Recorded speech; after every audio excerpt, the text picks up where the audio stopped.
Amphibia is slated to return in the spring of 2021. And sure, that gives your friends who are sleeping on this gem time to catch up, but holy frog, that is way too far away! We still have so many questions that need answering.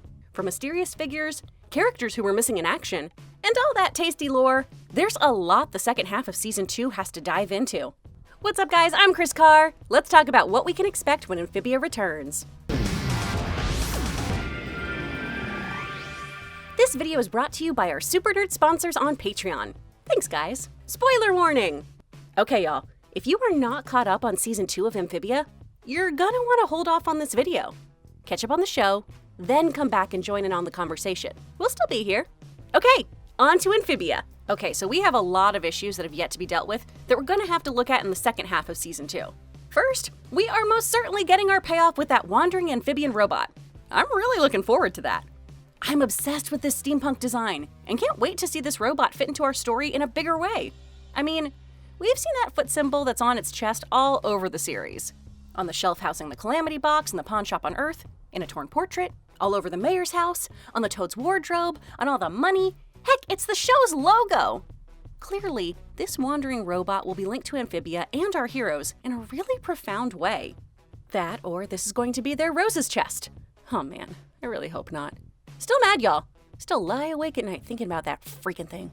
Next, what's up with Sasha and Grime?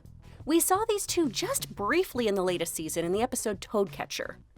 As you'll recall from Season 1, Sasha let herself fall out of guilt during her skirmish with Anne, but was saved at the last minute by Grime. Since then, Sasha's been training up to duke it out with Anne again, and Grime has vowed to conquer Newtopia. We can absolutely count on these two following up on their promises.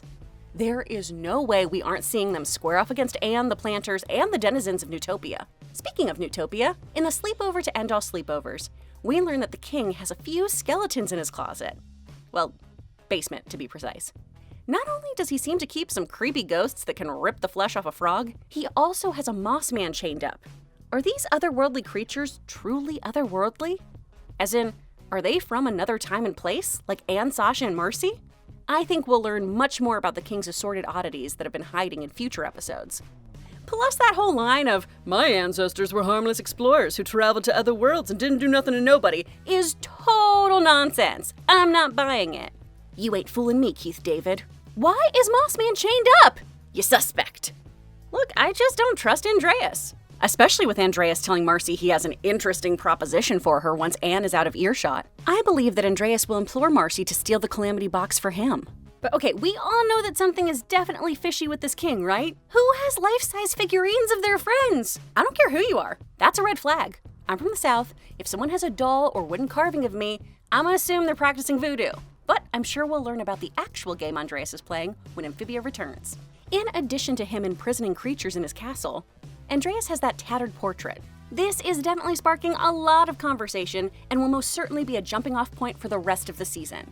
If you look closely at the painting, it seems to depict a female pink frog who looks a lot like Sprig, Newt King Andreas, and a toad. This toad has been theorized to be the skull we see in the book page about the Calamity box, the menacing toad in the stone behind the Amphibia title card, and even been theorized to be a young Grime. Or heck, maybe it's just some dude we haven't even met yet. I really like the full circle idea of it being Grime though. Like, all three girls encounter these families on their own and forge relationships with them. Regardless of who that last figure is, I believe what we're seeing here is a formal alliance between all three races. Their coloring also mirrors that of the Calamity gems.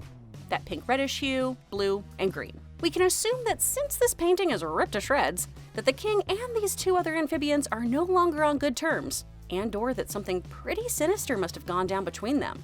This relationship will probably mirror that of Anne, Sasha, and Marcy's. The show hasn't shied away from how toxic friendships can become, and how manipulative a friend can be. So seeing how these relationships differ and/or are very much the same is something I'm very keen to see. I'm hoping that the girls are able to learn and grow from the mistakes of this other trio. Plus, if that is Sprig's mom, we have got to know more about her. We know practically nothing about her, aside from, in typical Disney fashion, she dead. Some backstory is most welcome. We also know, thanks to those spiffy Calamity Box pages, that the gems will need to be recharged at specific locations. Locations that have been hidden in plain sight this whole time. The gang will have to venture to 3 separate temples for each gem, and those gem locations have been in the background of the end credits the entire season. So, our heroes will have to venture to a temple, a stone arch, and a volcano. We know from the opening credits that Anne and Sasha will be fighting one another atop a bridge, which most certainly should be the arch we see in the booking credits. While we see this fight imagery, we also see Marcy with the Calamity Box, further supporting that she'll be nabbing the box from Anne and the Planters. I think we have to keep in mind just how much Marcy is thriving in Amphibia. Is she even going to want to return to the human world, back where she's accident-prone and people don't want to play her D&D campaigns? I mean, here, she's living that 5th edition life IRL. We're constantly hearing from Anne how much she wants to return home to her mom. But how are the home lives of our other human girls? I'm wondering if they have a home life just as good as hers to return home to. I anticipate we'll be seeing some Earthbound memories, from at least Marcy's perspective in the second half of the season. And let's not forget, Marcy also smirked over making Anne nick the box in the first place. She might not be the sweet, absent-minded brain she seems to be. Now, of course, I've gone on and on about everyone wanting the Calamity Box, but there's one character who wants that thing gone and buried.